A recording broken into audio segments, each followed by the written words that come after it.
Habis sholat, memang paket yang Nabi tawarkan, yang beliau selalu kerjakan adalah zikir setelah sholat, dengan zikir sholat yang sudah masyhur, istighfar, kemudian baca Allahumma antas salam, sampai membaca ayat kursi, al-ikhlas, al-falaq, an-nas, baca subhanallah, alhamdulillah, Allah akbar 33 kali, sampai terakhir baca digenapkan la ilaha illallah wahdahu la syarika. Selesai itu semua hadis Nabi SAW menjelaskan setelah sholat, Rasulullah SAW langsung berdiri. Memang beliau tidak pernah berdoa habis sholat waktu itu. Memang begitu. Bukan doanya yang jadi masalah, bukan. Karena Rasulullah tidak kerjakan, jadi kita tidak kerjakan. Saya tekankan dalam pengajian saya, kalau anda punya hajat berdoa, berdoalah setelah sholat ba'diyah. Insya Allah aman.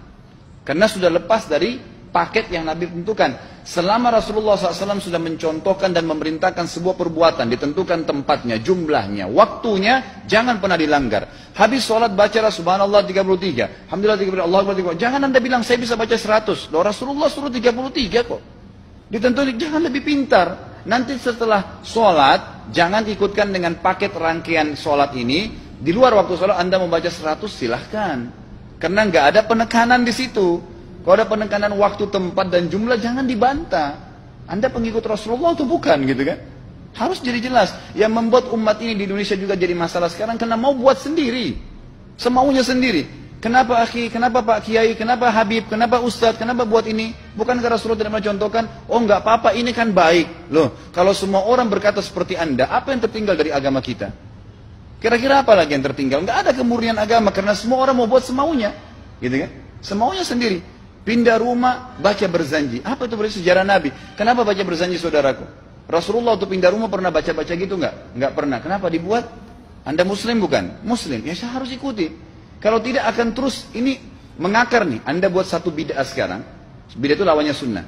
Anak Anda akan buat 10 bid'ah. Cucunya akan buat 100 bid'ah. Akan banyak bid'ah merakar di masyarakat. Dan agama akan ditinggalkan.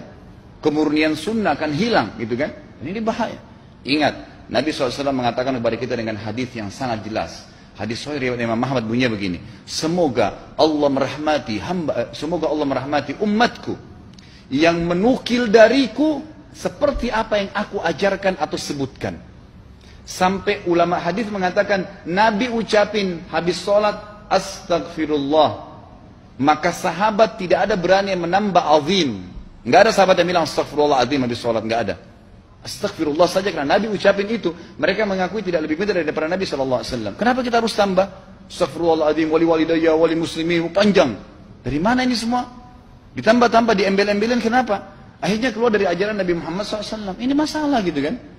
Kenapa harus dilakukan? Ustadz Pintar dan rombongannya ini selalu berujar kemurnian Islam atau sunnah. Demi melancarkan gerakan dakwah ajarannya, Ustadz Pintar ini hobi sekali menyalahkan amaliyah umat Islam. Di antaranya bagi mereka yang berdoa seusai sholat, khususnya sholat fardu. Tak bisa dibayangkan, mayoritas umat Islam yang melaksanakan hal itu menurutnya adalah bid'ah. Tentu dia beranggapan doa-doa yang mereka panjatkan usai sholat fardu ditolak karena tidak sesuai dengan ajaran Nabi menurutnya. Sekarang mari kita lihat apakah betul Nabi tidak menganjurkan umatnya untuk berdoa usai sholat fardu. Dalam kitab Sahih Sunan At-Tirmizi yang ditahqiq oleh Al-Albani, salah satu ulama Wahabi, jilid 3 yang diterbitkan oleh Maktabah Al-Ma'arif, cetakan pertama tahun 2000, halaman 441 sampai 442. Diriwayatkan dari Abu Umamah yang berkata, ditanyakan kepada Rasulullah, "Wahai Rasulullah, doa apa yang paling didengar?" Beliau sallallahu alaihi wa alihi menjawab, "Doa pada saat akhir sepertiga malam dan doa setelah sholat fardu." Kami tegaskan, doa setelah sholat fardu. Al-Albani berkata,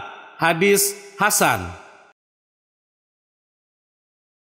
Ada yang mengatakan kalimat dubur sholat artinya di akhir sholat, padahal pengertiannya setelah selesai sholat. Sebagai bukti bahwa makna dubur sholat adalah setelah sholat, bukan di dalam sholat, riwayat berikut ini. Dalam kitab Sahih Sunan Abi Daud yang ditahqiq oleh Al-Albani, jilid 1 yang diterbitkan oleh Maktabah Al-Ma'arif, cetakan pertama tahun 1998, halaman 417.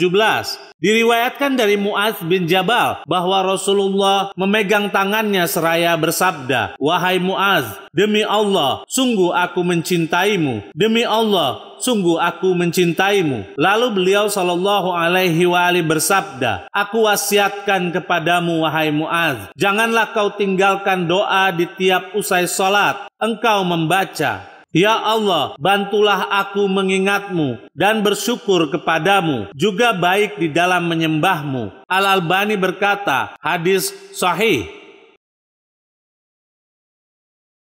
Ini adalah bentuk doa yang mana kita telah mengetahui bahwa doa tidaklah diucapkan di dalam tasyahud akhir, akan tetapi diucapkan setelah sholat. Maka makna fi duburi kulli sholat adalah seusai sholat. Beberapa riwayat di atas sangat jelas bahwa Nabi Shallallahu Alaihi Wasallam menganjurkan sahabatnya, di antaranya yaitu Mu'adz bin Jabal, untuk tidak meninggalkan berdoa seusai sholat, khususnya sholat fardu. Jadi sangat mengherankan apa yang dikatakan oleh Ustadz pintar ini bertolak belakang dengan riwayat-riwayat yang kita bacakan. Dia mengatakan bahwa Nabi usai sholat langsung berdiri tanpa berdoa. Seharusnya jika Ustadz pintar ini seorang doktor, pantas sekali membawakan rujukan, bukan hanya sekedar ocehan.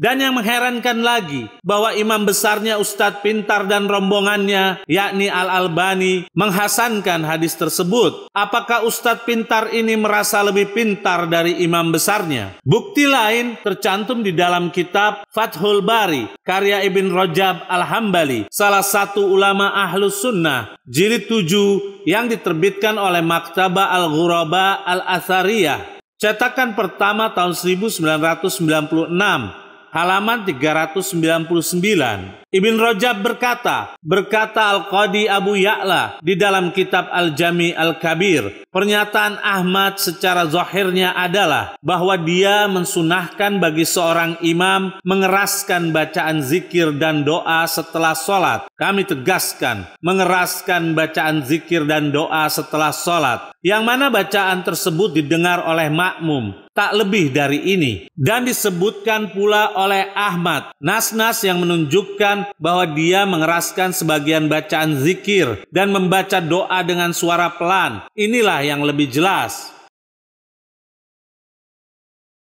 Baik doa tersebut dibaca pelan atau dengan suara yang keras, di sini Imam Ahmad bin Hambal menilainya sunnah diucapkan setelah sholat. Pernyataan Imam Ahmad tersebut seharusnya menjadi teladan dan acuan para pengikutnya yang selalu mengatakan bahwa berdoa dan zikir setelah sholat adalah perbuatan bid'ah tanpa tuntunan. Sementara imamnya sendiri justru mensunahkannya. Mengapa kelompok mereka berat sekali membaca doa usai sholat fardu dengan cara berjamaah? Padahal dalil dan riwayatnya jelas. Kami sarankan kepada para pemirsa agar selalu berdoa munajat kepada Allah Subhanahu wa Ta'ala, khususnya usai sholat fardu, agar dapat mengikis rasa congkak dan sombong, serta selalu merasa benar sendiri di dalam hati kita. Bukankah Allah mencintai hamba yang suka meminta dan berdoa kepadanya?